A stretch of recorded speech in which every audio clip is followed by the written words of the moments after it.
मध्ये असं म्हटलं की वर्गीकरण एससी आणि एसटी मध्ये झालं पाहिजे, पण त्याच्याच बरोबर त्यांनी असंही म्हटलं की तिथे असणारा क्रीमी लेअर आला. आता हा क्रीमी लेअर आपण असणारा सगळ्यांनी समजून घेतला पाहिजे. जोपर्यंत आपण क्रीमी लेअर समजून घेत नाही तोपर्यंत आरक्षणाचं खोबरं कसं होणार आहे हे आपल्याला समजणार. सुप्रीम कोर्टाने असं म्हटलं की कुटुंबातल्या असणाऱ्या एका व्यक्तीने आरक्षणाचा लाभ घेतला तर ते पूर्ण कुटुंब क्रीमी लेअर मध्ये, ते पूर्ण कुटुंब क्रीमी लेअर मध्ये आलं. आणि एकदा का हे कुटुंब क्रीमी लेअर मध्ये आलं तर यापुढे त्याला असणारं आरक्षण मिळणार नाही.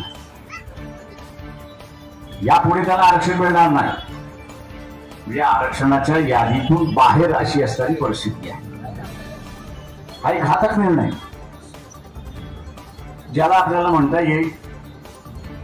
युट्यूब वरती गेला तर एक असणारा संवाद आपल्याला दिसेल डॉक्टर बाबासाहेब आंबेडकर आणि सरदार पटेल यांच्यामधला, की त्याच्यामध्ये सरदार बाबासाहेबांनी असणारं ड्राफ्टिंग कमिटी संविधानाची जी आहे त्याचा राजीनामा दिलेला असतो आणि बाबासाहेबांनी असणारा तो राजीनामा मागे घ्यावा म्हणून असणारं सरदार पटेल त्यांना घरी भेटायचे. त्या बाबासाहेब म्हणतात मी ज्या घटनेमध्ये ज्या समूहांसाठी मी लढत आलेलो आहे त्यांना त्यांचे अधिकार देऊ शकत नसेल तर या घटनेचा काय फायदा आहे. आणि म्हणून मी माझा राजीनामा दिलेला आहे. तुम्हाला जे करायचं असेल ते करा,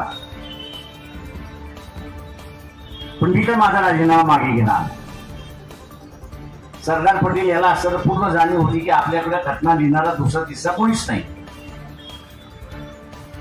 आणि म्हणून सरदार पटेल असं म्हणतो की मी जोरी आहे, हिरा ओळखतो, किंवा आरक्षण काँग्रेस पार्टी मान्य करते, तुम्हाला ज्या पद्धतीने पाहिजे त्या पद्धतीने तुम्ही असं टाकून द्या, पण तुम्ही दिलेला राजीनामा त्या ठिकाणी मागे.